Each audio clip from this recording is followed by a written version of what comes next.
All rise. Veuillez vous lever.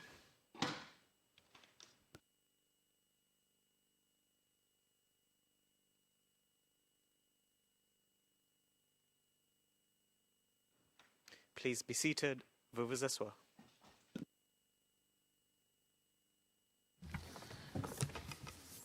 Le juge président. Nous sommes à présent de retour. L'audience est reprise. Le panel a à présent des questions à poser aux participants.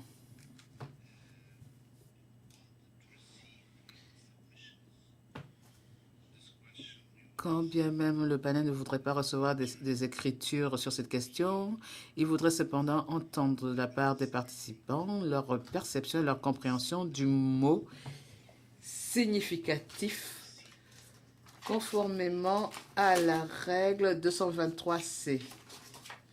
Alors, vous avez 5 minutes.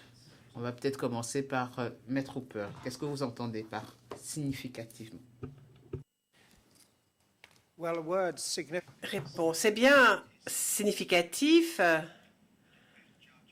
c'est un mot que l'on comprend mieux lorsque on ne l'utilise pas dans la phrase.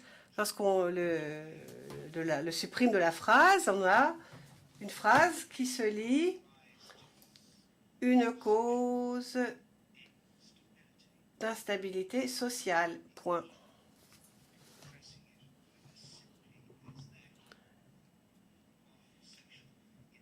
Donc, instabilité sociale. Point. Et nous considérons, au vu de l'espèce, que rien ne semble dire que la libération anticipée risquerait d'être une cause d'instabilité sociale, même pas significative, juste sociale. Non, les gens sont troublés, c'est tout, rien de plus. Donc, si on ajoute le mot significatif à cette instabilité sociale, que dire? Significatif, j'aimerais bien avoir un dictionnaire sous la main pour savoir d'où vient ce mot et pour avoir une référence. C'est un mot qui donne plus d'importance au mot qu'il précède. Donc, une instabilité sociale qui doit avoir une qualité significative en ce qui concerne la société dans son ensemble. Parce que nous ne nous attardons pas sur un petit groupe de personnes qui se trouvent troublées par la situation. Pas du tout. Lorsqu'on parle de significatif, on parle de véritable division, de fossé entre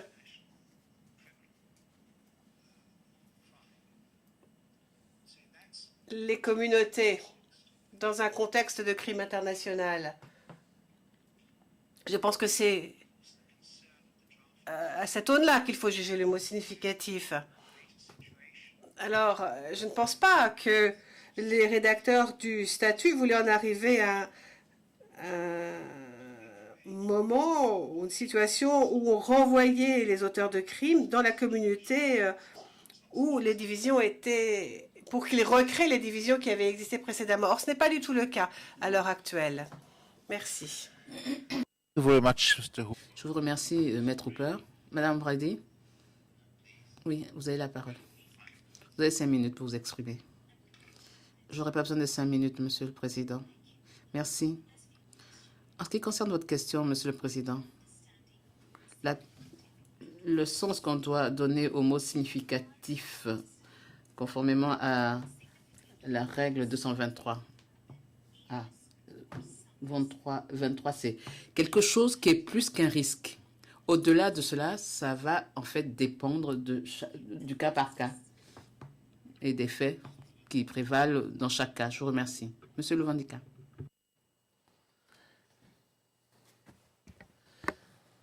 Oui, merci, Monsieur le Président, Mesdames les juges. C'est vrai qu'en ce qui concerne la signification, je dirais, littéraire de ces mots significatifs, il est évidemment difficile de donner une définition théorique, mais c'est plutôt au cas par cas et en allant dans le contexte de ce qui nous préoccupe que nous pourrions arriver à donner un contenu à cette expression significative. Ici, lorsque nous parlons de l'instabilité sociale significative, c'est ce que je disais tout à l'heure, que cela ne porte pas forcément sur les conséquences d'un ressenti, c'est-à-dire une guerre, mais c'est plutôt l'ensemble d'éléments que ressent cette société, cette communauté, qui peut amener à une conséquence, évidemment, qui pourrait être déplorée. Tantôt, Maître Hooper parlait de la colère des victimes, et il semblait les lier au processus de réparation. Mais je peux très bien dire ici que les victimes veulent obtenir des réparations appropriées, et pour cela, elles sont d'accord d'attendre que la justice fasse son travail. Ici, les victimes sont en colère lorsqu'ils associent la qualité faible de la peine et l'idée que, malgré que cette peine soit d'un taux si faible, on pourrait lui accorder une réduction. Voilà ce qui met les victimes dans cet état de colère dont parle Maître Hooper, et cela transparaît dans l'annexe qu'ils ont signé et qu'ils ont transmis à la Chambre. Donc, c'est un peu un ensemble d'éléments. Alors, lorsqu'on parle de actions significatives en faveur des victimes, je pense que, honnêtement, si les esquisses de M. Katanga à l'égard des victimes pouvaient être sincères, cela serait un élément significatif pour les victimes, parce que ça comporterait un élément réparatrice et un élément apaisant. Mais ici, les victimes ont toujours exprimé un désaccord, et c'est comme ça qu'ils qualifient ces esquisses d'un gire, d'un silt, parce qu'ils n'ont jamais vu à travers ces esquisses-là une sincérité, des remords, de compassion par rapport à ce qui leur est arrivé. Merci, Monsieur le juge.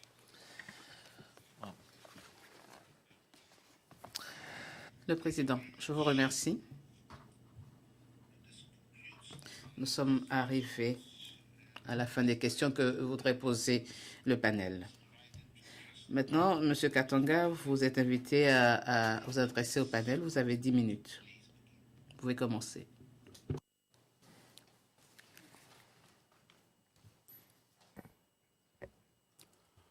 Bonjour, Monsieur le juge-président, Mesdames les juges. J'espère que je ne dois pas écouler ces 10 minutes. Je serai bref.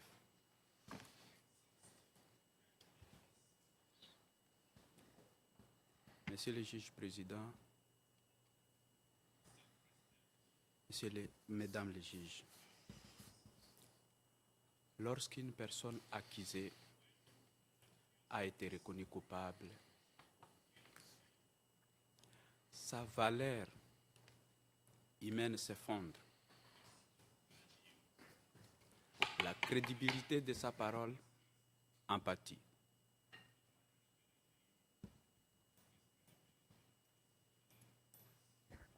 The micro is off. Votre micro n'est pas allumé. The technical.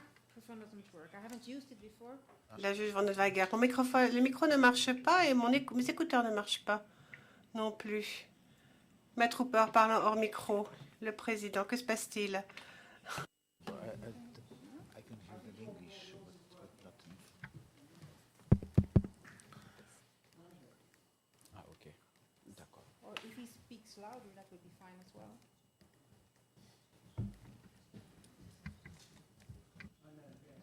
Est-ce qu'ici ça marche?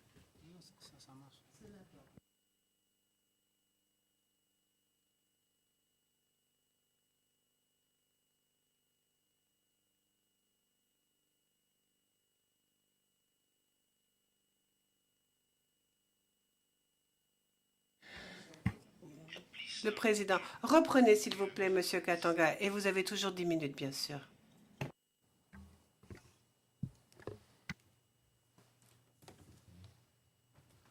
Bonjour, Monsieur le Président, Mesdames les juges. Monsieur le Président, Mesdames les juges, lorsqu'une personne accusée a été reconnue coupable, sa valeur humaine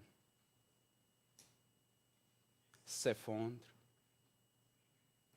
la crédibilité de sa parole en pâtit. Cette position inconfortable est la mienne aujourd'hui. Je ne le dis pas parce que je veux la liberté à tout prix.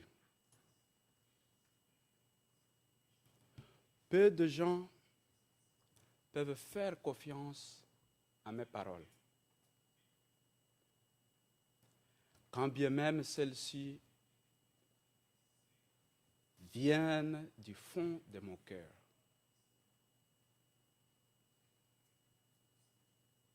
Je ne le dis pas et je le répète parce que je veux la liberté.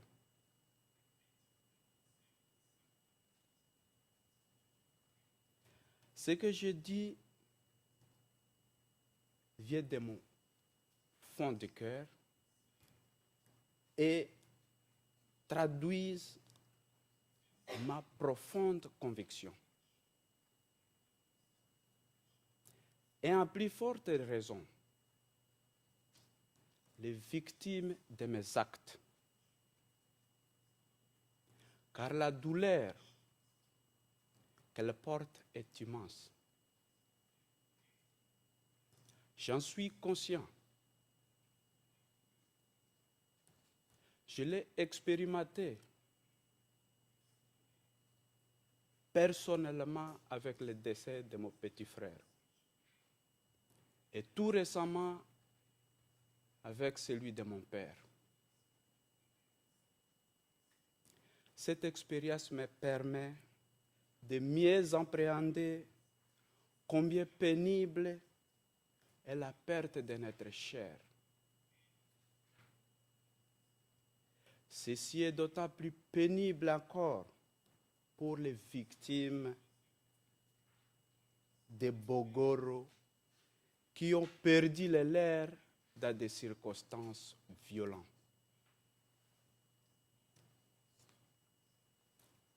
Mais en dépit de cette réalité, je ne perdrai pas courage tant que je m'estime dans la sincérité. En effet,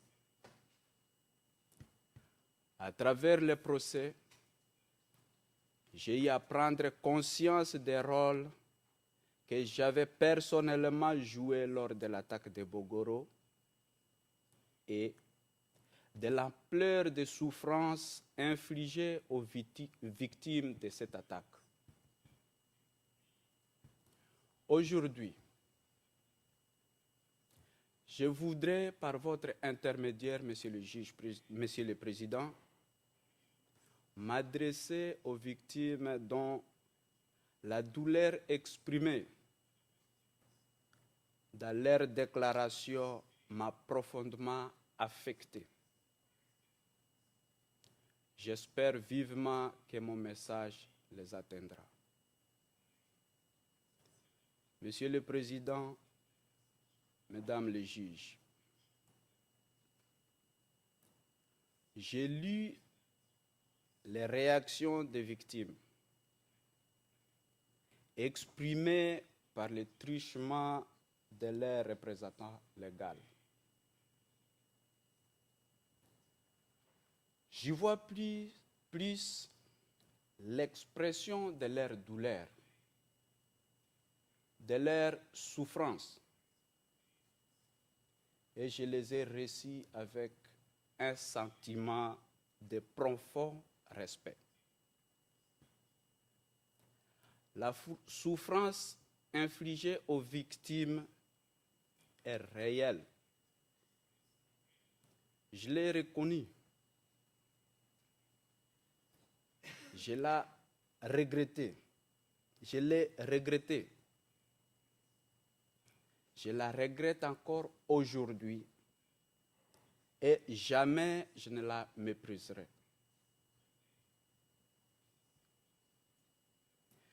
Je tiens à vous assurer et avec vous les victimes la sincérité de mes regrets et de la tristesse ressentie. Je ne peux l'exprimer autrement que par mes paroles.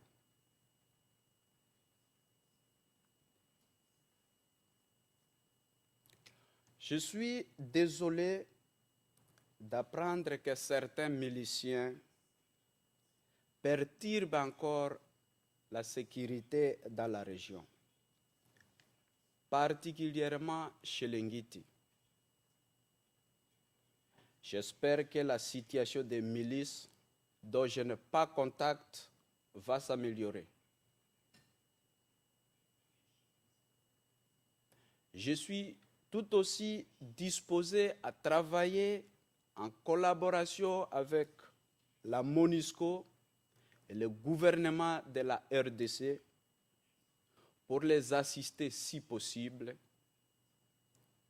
à la démobilisation de cette frange résiduelle des milices dans la collectivité de Walendu Bindi. En ce qui me concerne, un projet d'avenir, j'aime bien l'agriculture et les études. J'espère que vous me permettrez de rejoindre ma famille à Aru. C'est de là que je planifierai mon inscription à l'université de Kisangani ou de Bunia. L'apprentissage et l'application des droits étant ma passion actuelle. Monsieur le juge président, mesdames les juges, je voulais tout simplement répondre aux représentants légaux des victimes pour ce qui concerne l'agriculture, pour ce qui concerne un projet. Parlant de l'agriculture, Monsieur le Président, Mesdames les juges, en Afrique et en particulier à la RDC, pour avoir un champ, pour cultiver, on n'a pas besoin d'un projet. On a besoin d'une houe, d'une machette et d'avoir une collaboration. Je vous remercie de m'avoir donné cette parole. Merci beaucoup, Monsieur le Président, Mesdames les juges.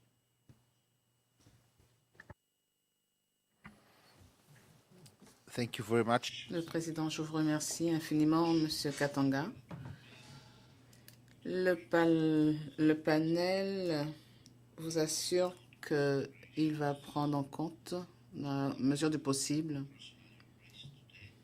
les observations que vous avez faites aujourd'hui. Le panel remercie les parties participants pour leur assistance par rapport à cette audience. La règle 224.2 du règlement de procédure de preuve dispose que suite à l'audience relative à l'examen d'une réduction de peine, le panel communique dès que possible sa décision et les attendus à tous ceux qui ont participé à la procédure. Le panel informe les participants et M. Katanga qui s'engage à rendre sa décision dans un délai convenable. Cela met un terme à l'audience d'aujourd'hui. Il me reste qu'à remercier au nom du juge Monareng et du juge Van der Weiger tout le personnel du greffe à l'intérieur du prétoire et à l'extérieur, les juristes, les interprètes et les sténotypistes qui nous ont aidés aujourd'hui. L'audience est levée.